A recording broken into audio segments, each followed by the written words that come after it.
Welcome to the Oshow. I'm Laura Babcock.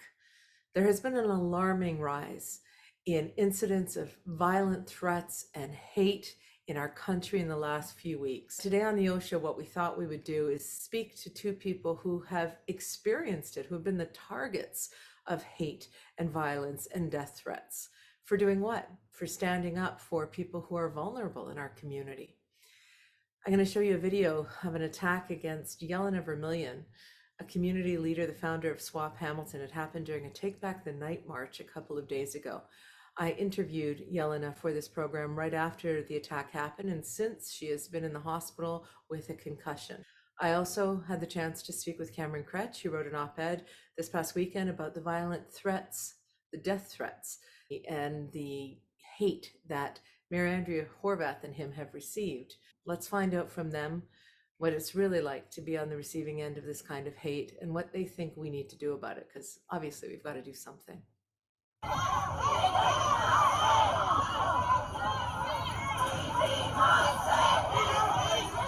Jelena Vermilion from Swap Hamilton, welcome back to the show. Thank you.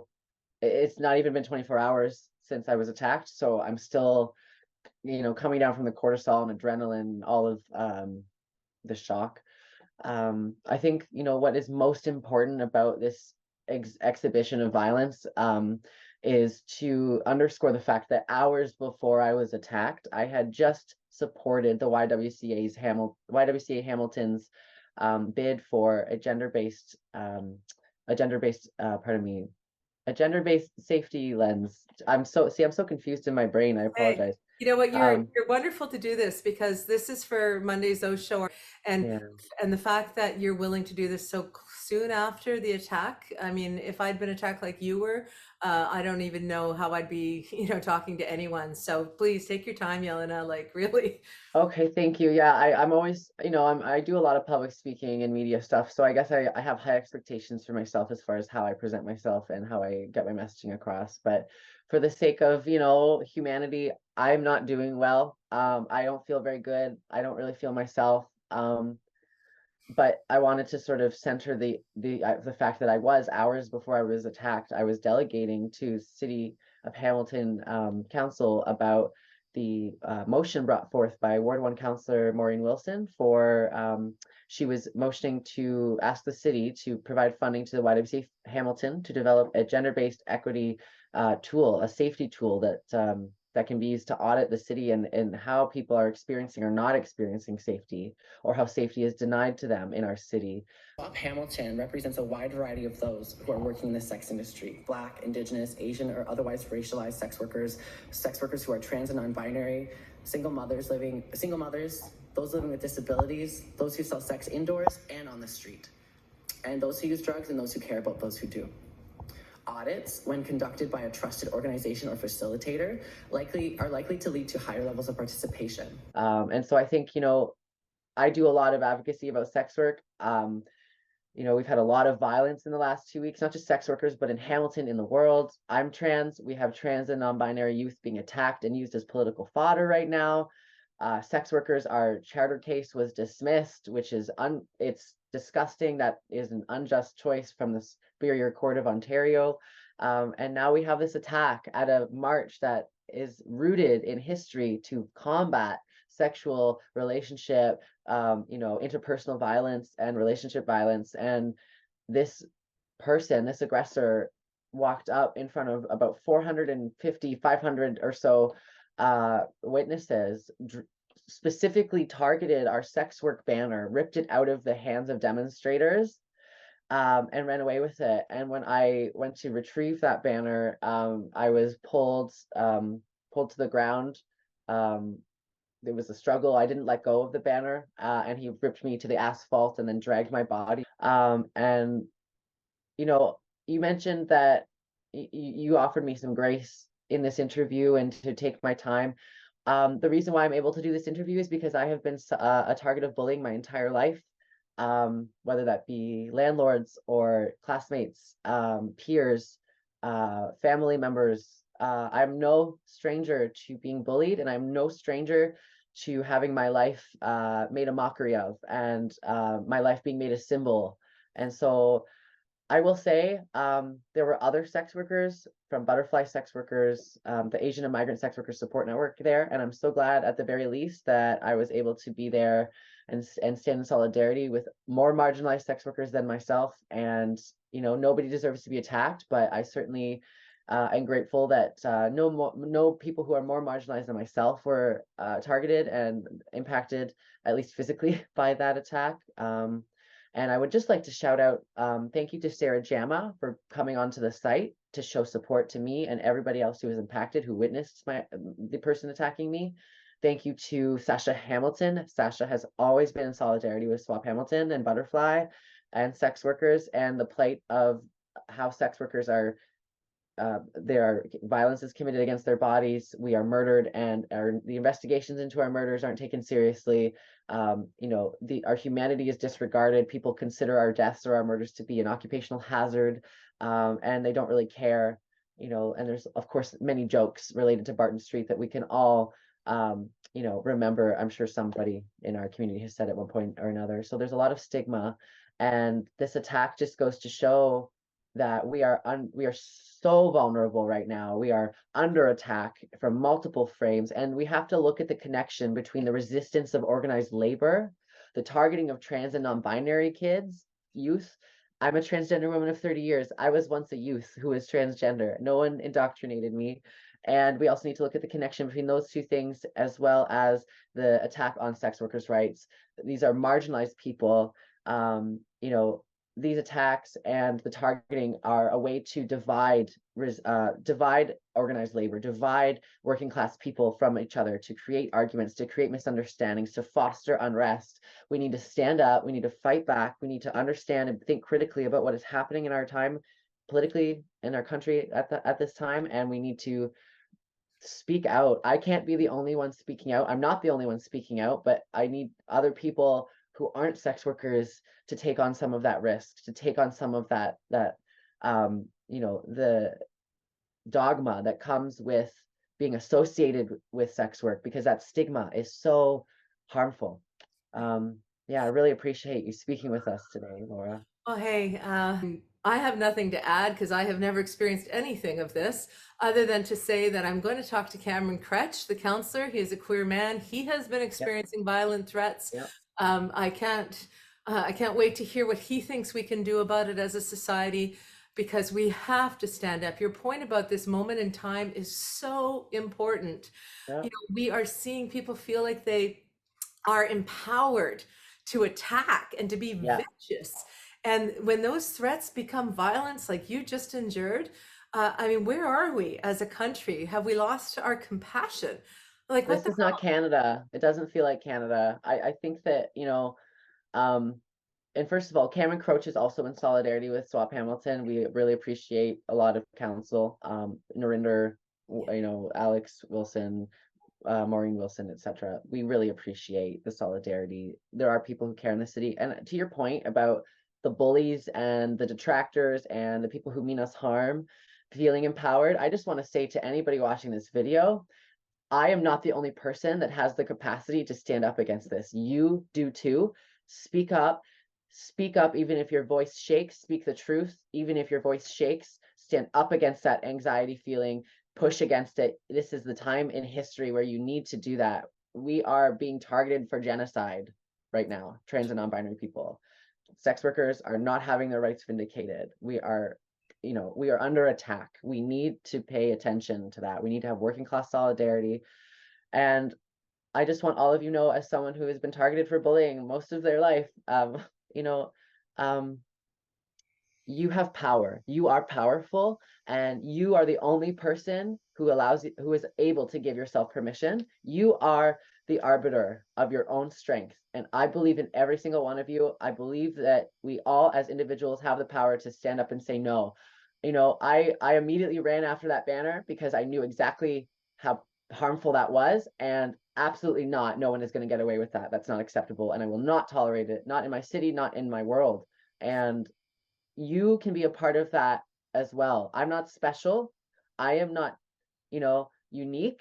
I am a person who sees what's happening, who has a heart and wants to do the right thing. So you can too, and I believe in you, and you should do it. And thank you so much, Laura, for speaking with me today. Jelena, I'm thinking of a trans mom who's been reaching out to me the last couple of days about some of my public commentary. When she sees what you said and shows it to her child, you're amazing. And I'm going to talk to the counselor. We're going to see what we can do, because I'm not Yeah. willing to let Canada turn into this. No, All of us no. need to stand up in solidarity and fight back and preserve the value we put on all humans. Think about propaganda. Think and critically, analyze everything that you read and engage with. This is a really important part of history. Welcome back to the Oshow, Cameron Kroetsch. The last time you were on the program, you were running for council, and then you had a huge victory in Ward 2, the downtown ward. And today, unfortunately, we have to have you back under circumstances that I wish we didn't. I wish we could just be talking about policy, but instead we need to be talking about the rise in hate and threats of violence and actual violence that's happening in our communities. And Cameron, you were at the Take Back the Night march the other night when Jelena was violently attacked. Do you have any comments about that incident? Anything you want to leave before we move on to what you and Mayor Horvath have been enduring? Yeah, I just want to say how deeply sad it was to see that video footage after the event. I was standing a bit back, and so didn't see right away what was happening. Knew there was something going on because I know we had stopped moving for a while. But organizers did a really great job of ensuring that the crowd was together. They were strong. They were showing support for what was happening. But this isn't something anyone should face when out there on a march, to really draw attention to women being able to be safe outside at night. And here we are in a space where that's, literally folks are attacking people who are trying to participate in that movement. That's really scary. And it's concerning to me, not only as a person who lives downtown, who goes to the march every year, who supports women, but just as a leader in our city, that we're at the point where this level of emboldenment of hate is becoming normalized. We saw with the Parents March last week, Cameron, the hashtag started off as, 1 million March for Kids. It turned into 1 million March for Hate, because we started to see people standing up. I posted one video of a guy going, it's Adam and Eve, not Adam and Adam. I mean, what does that have to do with parental rights, right? It was veiled bigotry, and it wasn't even veiled. It was up front, and we saw kids stomping on pride flags. I mean, so for you as a queer person who has gone through difficult times your whole life probably in dealing with bigotry, what is it now? What's different now for people to understand? You mentioned about the emboldening. What do you think is happening that's different? I think two things. I think one, things aren't that different in a way, meaning that this kind of hate has been going on for a long time, maybe not as visibly as it was before. And I think that's something that is a big conversation in Hamilton. Is there's lots of stuff that's been in our communities and our societies for a long time, but now it's more visible, and people feel more emboldened to participate in acts of hate. What we saw there was people using kids to try and incite other people to anger, incite other people to hostility. You saw groups sending kids over to LGBTQ folks, to trans folks, trying to incite them to react to children. And I think that's just something we have to be really mindful of, is how this movement of hate, I would say, is really weaponizing children in this fight to try and attack trans folks, try and attack LGBTQ plus folks. And I think that's something I'm deeply concerned about seeing happening more and more often. I'm seeing a kind of organized hate here that is showing up regularly, is promising to show up regularly, keeps showing up at this event, showing up at Indigenous events, showing up now at events organized by the Black community. There are all these different things that are happening, and some of them are very visible and some of them are not as visible. And I think that what we have to do is make sure we shine a light on what's happening, and all of us come together to oppose these things peacefully. I think right now we're seeing that we're leaving it again to those who are being attacked, those who are in the sights of those who are perpetuating hate, are the only ones really out there standing up. And I'm grateful for others who've showed up. There's lots of allies. I shouldn't say as if there's not people coming out like yourself and many others who are, speaking out about this. But we need to show up in large groups. There's been moments during this where it's been 5 to 1, 10 to 1, 15 to 1 groups across the country when they were organizing. sometimes more than that. And that's what scares me, is that we don't have enough folks there to counter this hate. And this is how hate rises. This is how hate becomes more than a movement. This is how hate takes a hold, hate takes power. And I think we should all be deeply, deeply worried about the trajectory this is taking. During the summer of hate in Hamilton, when that bus from Alberta rode up and nearly hit my daughter, and all of us who were standing up against hate in front of City Hall, you were down there, right? And counselors, you weren't a counselor then, but some counselors were down there. I remember Danko was down there. I wish we'd seen a much bigger showing of council, because to send a message clearly, but we managed, it seemed at the time, after more and more people from the community, big crowds, to your point, showed up, that they stopped their screaming at City Hall, right? For a moment, it seemed as though we sent a message. And I absolutely take your point, my friend, that we need to do that tenfold now. It's just gotten so much worse. And, you mentioned that I'm an ally. I just want to address that, because sometimes people are afraid to be allies because they don't know if they're going to make the wrong move or not understand how to navigate the space, right? I've tried to be an ally and learn, just learn as you go forward what it is that you need to be doing to be supportive. But also I have to tell you, and one of our producers told me I had to say this because they wanted me to make sure that I put it on the record, just being vocal about issues going on in Canada, as a woman and as a progressive, I get a ton of hate a day.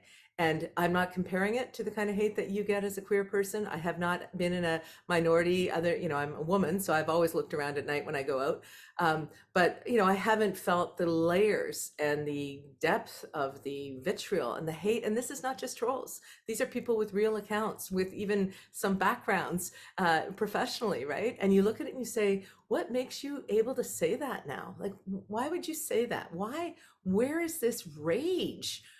So Cameron, let me ask you, you mentioned it's always kind of been there in the dark corners, and now it's empowered to be out. Do you think that the rage is escalated because of the fear of the pandemic and because of the economy and global, disruption of AI? And there's a lot of scary stuff going on. Or do you think it's that some of us in positions of power and influence and, with audiences have been not careful about the rhetoric and about getting, giving sort of these permission structures for people to come out and be bold? Like, you know what I mean? Like, I'm really looking for solutions here. You're a civic leader, I have a show. What are we doing to contribute to this, or what can we do to stop it? I think it's definitely both. My friend Matthew Green talks about this idea that if we give a place for anger to live, if we have a place for the anger to reside, it's going to be there. And I think a lot of people are angry about situations they're in right now. You talked about COVID, that's true. And you talked about people just fearing for their livelihoods, fearing for their families, not being able to afford to live, fearing about their housing precarity. Look, like when I knocked on doors during the election, the number one thing I heard from the majority of people I spoke to was that they felt stuck. They felt like they were stuck in this place they were. They had no ability to leave their housing to some other kind of housing because they couldn't afford to sort of leave the rent control building they were in and go somewhere else, for instance, right? They felt worried. And that anger has to go somewhere, right? And I think that there are folks out there who are capitalizing on that, who are saying, oh, look, I see a group of people who are angry about something. Let's see if we can bring that anger over here. Let's see if we can create a relationship between these two things.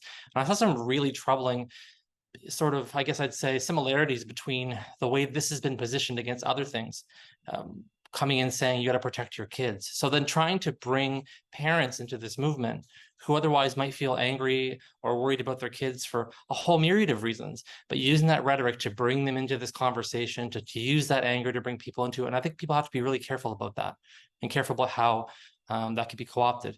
But I think the second part of what you said is also extremely valid and very important, is that as leaders, we have to speak out in a united way. There can't be a division on the subject. There can't be some people saying this is serious and some people not. I think the reason I'm seeing anyways, why some are speaking out and some aren't, is some people think this is political in a way. And for some people, the word political means it's a game, right? It's a game between left and right. It's a game between center and right, center and left. This is not a game. This is not about the left saying this and the right saying this. This is about fundamentally putting people in harm's way, and by not speaking out, by being silent, being complicit in helping this movement grow. And we can't do that. We just have to have a zero tolerance policy for this. When we see acts of hate, we have to come together and oppose them. And I think that was one of the great failures of the last council, was not addressing this quickly, not addressing it often, and we can't repeat that. You are getting it in even a different way now. It's not just about the fact that you're continuing to have those values and want to protect the lives and the dignity and the safety of everyone, but also you were putting through a city policy around a tiny shelters pilot in an area where there's existing encampments. So the encampments would go, this tiny shelters pilot would be set up as a way to see if it couldn't help people a little more to get into transitional housing and to bring in supports. That was a city decision. You brought it to the neighborhood that here, this is what we're doing. And there was a conflagration from that. Now, some people I've heard from on the Oshow, and I hear a lot from them, say they were at the meeting that was canceled. There was no threat of hate, that you and Andrea Horvath were just being, you know what's, because you were too afraid to show up and hear from the people who are angry. But that's not what happened. And I just want to talk about what actually happened, Cameron, because, you know, people can continue to believe what they want, but if we can put this on camera, on the record of what happened that day, then maybe people will be aware, open their mind to the fact that just because they were there as peacefully angry, you know, people who had every right to be there and express their concerns, there were other people who were there with different motives and who were saying different things that security caught. So could you just speak to that incident, kind of to illuminate what leaders now are dealing with, political leaders? Yeah, things didn't quite happen as some are portraying them. They happened in a really more, I think, a simple but also very terrifying way.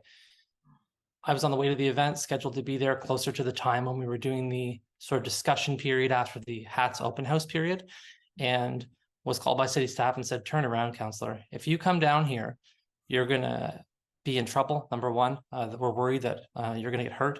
And we're also worried it's going to escalate matters. And what I've been hearing from people is that they were inside the gymnasium, didn't see any threats. They were outside the gymnasium, didn't see any threats. And so, you know, what am I talking about? Where's my proof?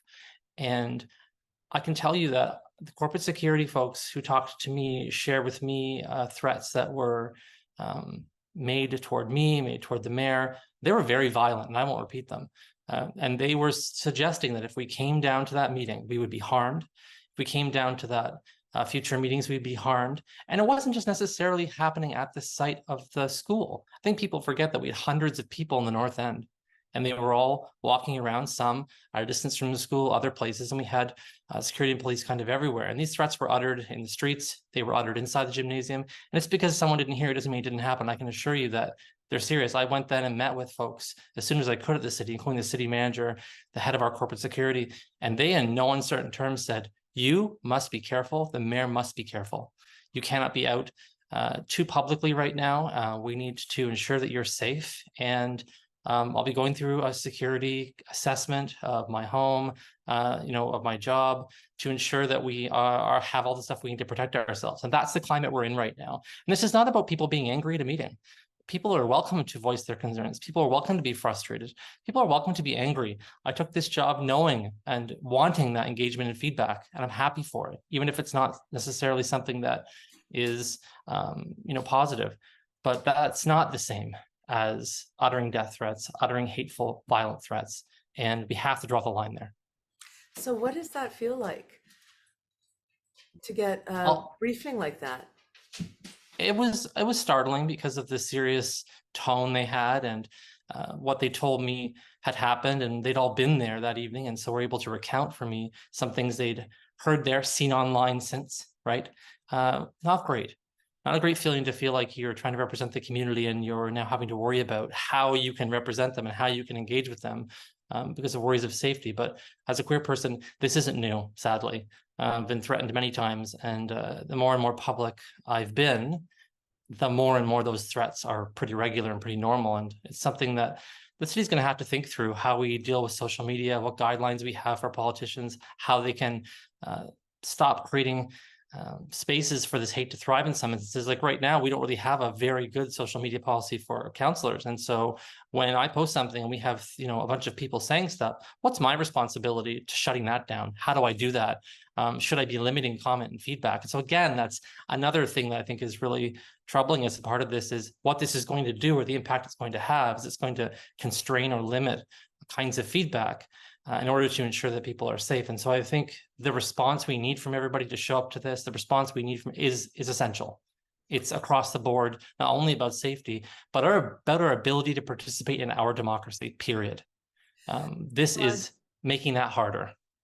Oh yeah, and I think that's the point. That's the idea. Shut down through intimidation. I mean, some of these are fascist tactics. We've seen them historically, right? The playbook exists. Just go back to the 1920s and 30s, right? I mean, like, so this isn't some wow new phenomenon. This is a phenomenon now, in the sense that it's coming out of those dark corners, and it's got social media to spread, and we're all feeling more vulnerable, and they seem empowered, and there's US politics ain't helping with this.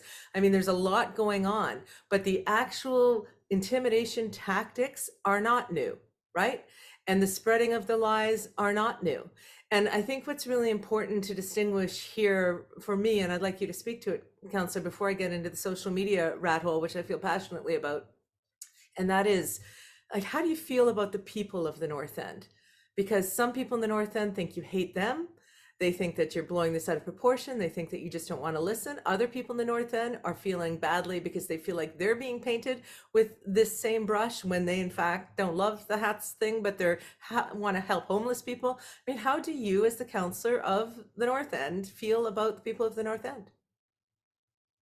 Yeah, I love North Enders. They're passionate folks. I've never known such a group of people to come together and be fiercely opposed to something or fiercely supportive of it, like North Enders are. It's one of the reasons I wanted to run in Ward 2. It's one of the first neighborhoods I ever spent time in. Take my dog there every day when I first moved here. So I know that most people in the North End, the vast majority of folks in the North End, have nothing to do with this. But there are a few folks, some from the North End and some outside, who are coming to try and, I think, mobilize hatred and ratchet things up and be homophobic, frankly, because there were lots of homophobic comments made at that meeting. But that's not been my experience with North Enders. That's not been my experience with folks living across from the encampment site. And so I want North Enders to know that. It's not about North Enders, unfortunately. It's about hatred. It's about homophobia. It's about misogyny. It's about a rising tide of hate. And I think it's not necessarily that obvious sometimes, because it's coming across in the context of people feeling passionate about something, and then someone else is feeling angry, and it's like, yeah, I agree. You're angry. I'm angry, right? But when we start looking into that a little more, we can recognize and start to parse out what is someone feeling passionate, someone feeling angry, and what is hatred. And I think, again, most North Enders, and the hundreds of North Enders I know, aren't participating in this kind of thing. And so to any North Enders listening out there, know that I support you, I represent you, I'll continue to engage with the North End no matter what happens, but that we do still have to take hatred seriously, and that's important. I also want to just really go back to something you said about US politics. And I think a big problem for the rise of hate in Canada is that we do tend to think of ourselves as a reciprocal relationship between ourselves and the United States, and often on the receiving end. But let's be really clear. Hatred in Canada has had its own legacy. We export hate to the United States in some cases.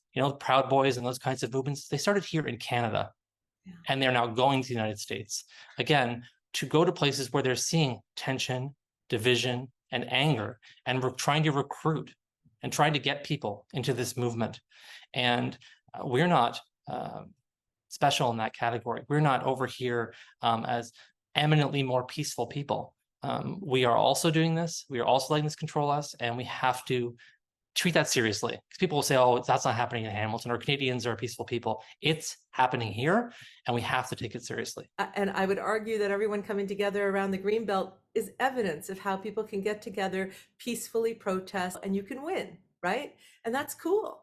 And if people feel very, very strongly about something like the Hats Project, which I happen to think is better than having people in encampments, it's something, it's not everything, it's not a solution, but it's something better. You can be passionate about that.